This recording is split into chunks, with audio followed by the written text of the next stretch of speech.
Today's episode is a little bit different. You hear from Steven every week hosting Voice Like a Lion, but today I get to flip the script. I'm Brittany, Steven's wife, and I watched Steven build Elevatum from the ground up. Not just the business wins, but the late nights, the doubts, the pivots, and the sacrifices that most people don't see. The real stuff. Behind the headlines, Steven, you ready to let people in a little? Sure.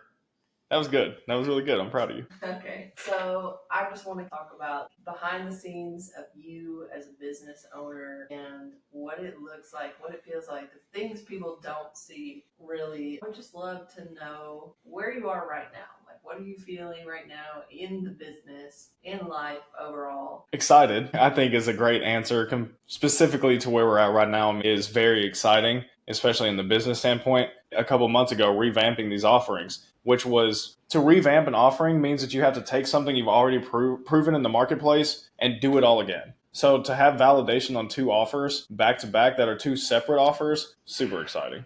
Yeah, today. Correct. Let's rewind just a little bit. Why did you start Elevatum? Like, everyone hears the story that you're like the 7-figure guy, like you built 2 7-figure stores, we built them together. Everyone hears that story, and then it's like, okay, but why did you shift into helping other people? Typically, I only talk about it in faith-based circles, and by faith-based, my faith is Christianity. With that being said, is in March of 2022, you felt led.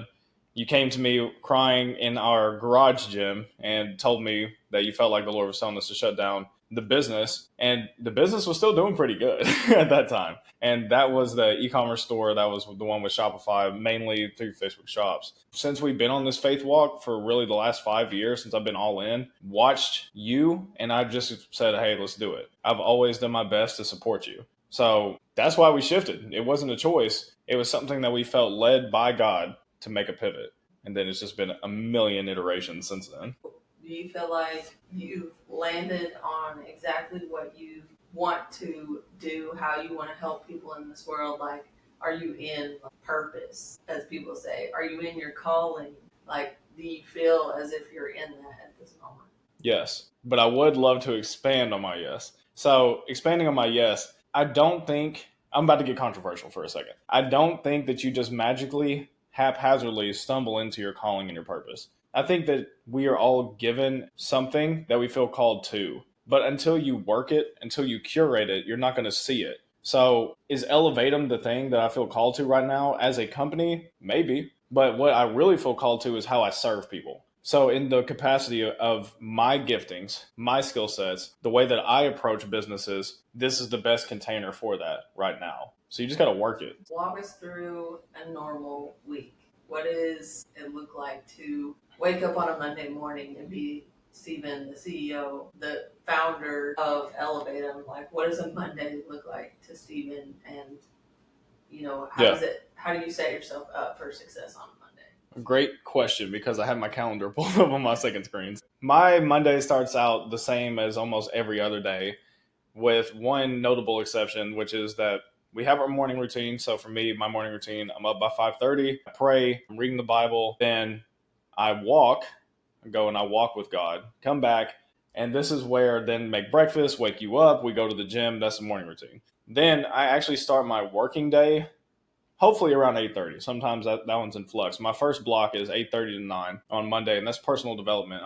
That's the time I'm the most awake. I want to use that time when I feel like my brain is most malleable to learn. And then I go into Monday stuff. That's me and you having a meeting. That's me setting up my week, the week current, the week previous, and the week coming. I'm basically taking a 3-week snapshot at one moment in time. I can see what's coming this week, what did we accomplish last week, and what's coming next week. Then it's goals, content. It's a lot of working on the business and on myself, and not so much in the business. Let's explore just a little bit of detail on one thing you talked about, because I feel like this is a big part of our lives, something that we have done for years now. And it's not just, yes, we've worked out for years. Yeah.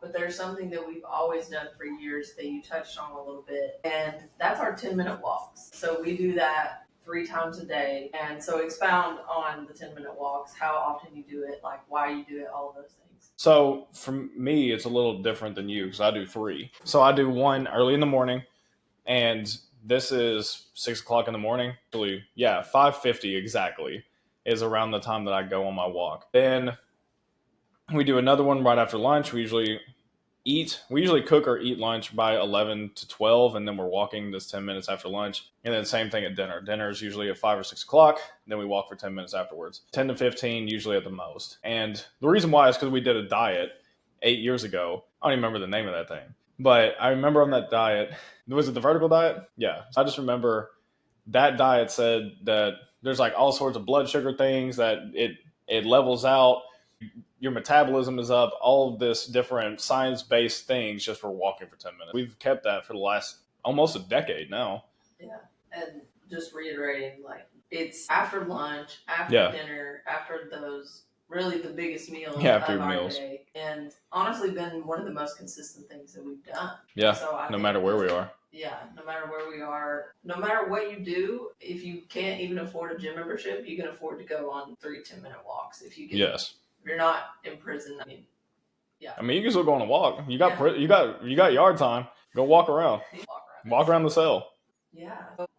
What is a sacrifice that you feel like you've had to make, whether that's mentally, physically, anything like that, currently, like Q2, these past couple months? Is there any sacrifices like that you come to mind that you've had to make recently? Yes. So first, I thought you were going to ask sacrifices to be a business owner. I was like, I don't know if we have enough time for all that. But in 2025 alone, I would say the biggest thing that I'm having to sacrifice is what I want. And what I mean by that is there's a certain way that I want to do things. There's a certain way that I want to be talked to. There's a certain way that I want to talk to you. There's a certain way I want to treat our dog. There's a certain way I want to parent.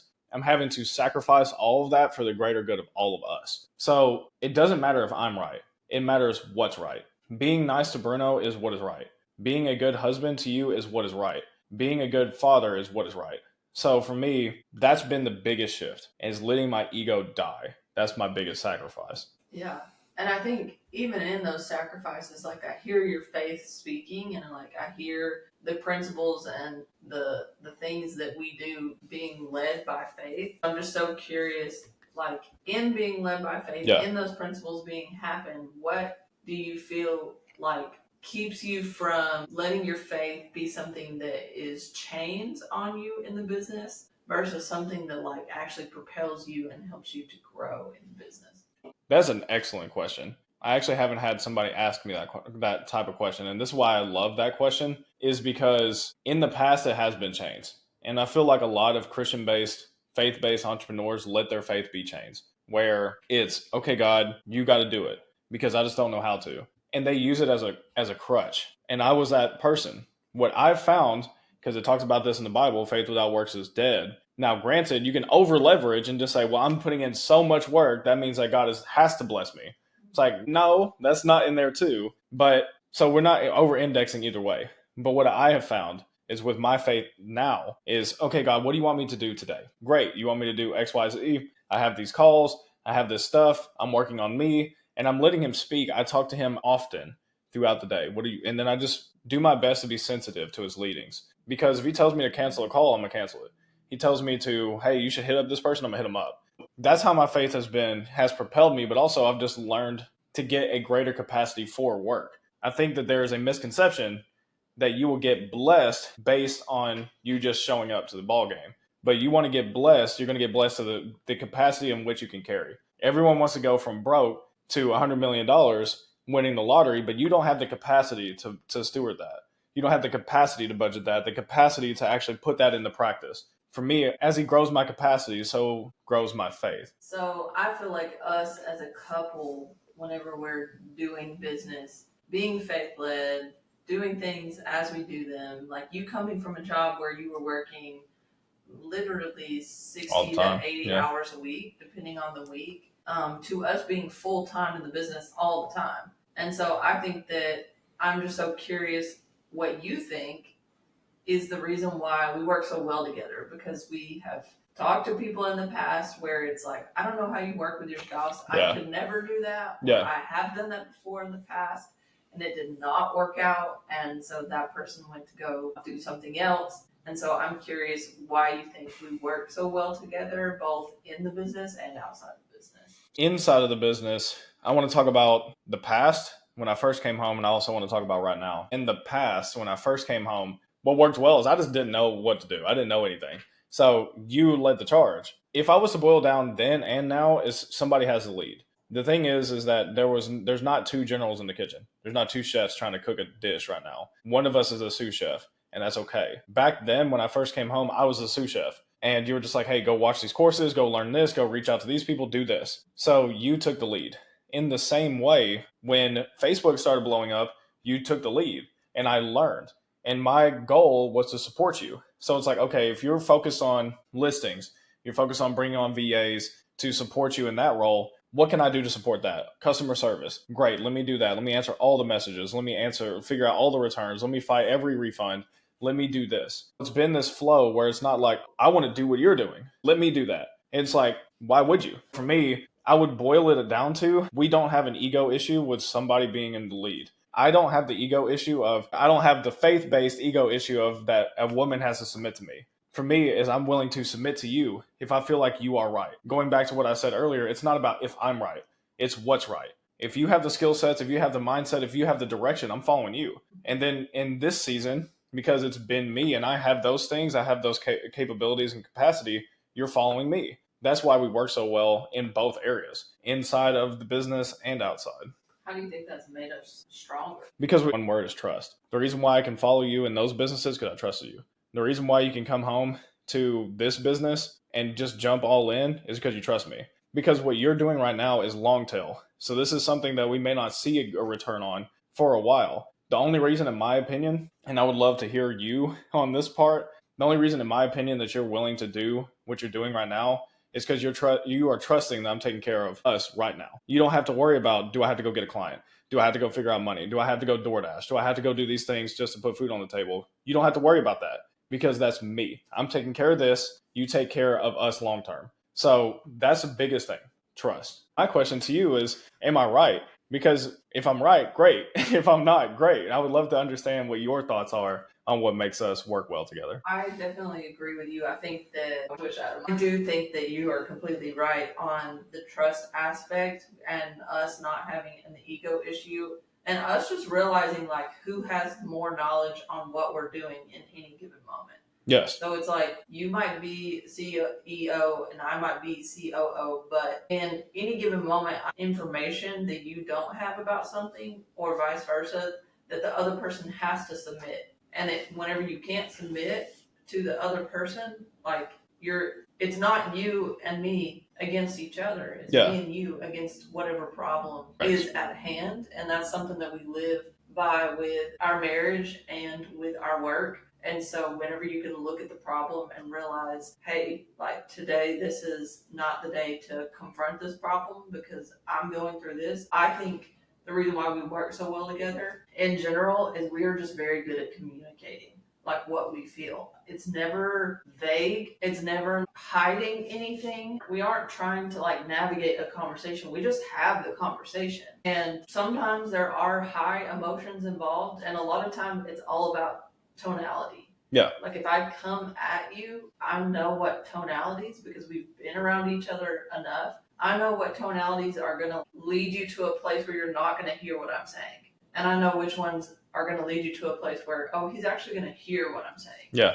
And is it always perfect? No. Do we always make the right decisions? No. But we just do that day in and day out. We're making sure we're communicating in a way where we actually like start with love and lead with love and care about what the other person needs. Yes. And I would love to just add one thing to that, which is we work on ourselves, because you have to be self-aware. Because the thing is, if I blamed you for everything, then I can show up and communicate with you all day, but I'm going to see you as the source of my problem. So it's not going to be me and you versus the problem. It's going to be me versus you because you are the problem. But the thing is that's never the case.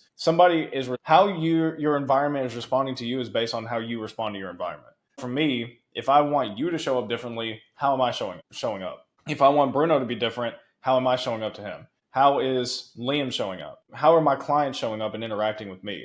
The way that I get clients, the reason why people want to work with me is because of how I show up. I show up high energy. I show up excited. I show up optimistic about their business. It's not just, hey, this is how much it's going to cost. You pay me my money and then I hope you do good. It's like, no, I'm casting a vision for them based on what they want to do. So for me, that's a big thing. Are you self aware? You got to be aware. Hold the emotional toll. How do you do all the work, do all the things, wake up early, do everything without just like completely burning out? Because I know you've spoken about that in the past. Yeah. I'm just curious how you feel like you do it all. I think it all starts. Or do you? Like, do you That's feel a great like question, sometimes you are burnt out and you don't do it all right? I think that there's two anchors to every day that hold me in place. It is the beginning and the end of the day, which is if I go to bed on time, even if I don't sleep well, I'm going to sleep good enough that when my next anchor hits, which is my morning routine, spending that time with God, whatever happens in the middle happens. Great. But I'm anchored in those two things. Those are the most valuable things to me in a given day.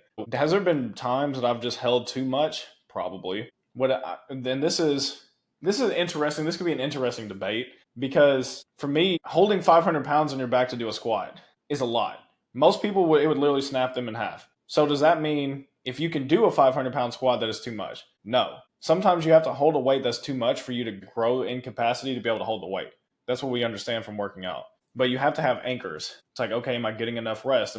So you having those rest days? Am I eating enough food? For me, my anchors are my morning routine, going to bed on time. I think that what I've seen from you, I've seen for the most part in this business that you are able to keep a positive outlook. Yes. And keep a mindset where, like, even if it hasn't happened yet, like it's going to happen. I want to know if that is that completely faith based, that willpower, does that come from your relationship with God? Where does your tenacity come from to continue even though it does not look good? There's been many times I will admit right now that 500 pounds I'm snapping under that. Yeah. And you're not, and you're still continuing on. And so I don't know where you get that strength from. Yeah, I can outline it. I think that so this would be the most vulnerable part of this entire episode for me. Is there has been times I've wanted to let that weight snap me in half, and I just couldn't because there was you on the line and there was Liam on the line. So it takes me back to when I first got Pepsi and we were living in a basement. I remember leaving every day crying, but I knew I had to go to work because if I didn't, we were out of a home. It was a little shack on the wrong side of the train tracks, but it was everything we had. It felt like that 2 years ago, where it's like, I don't want to do this and I don't have a choice.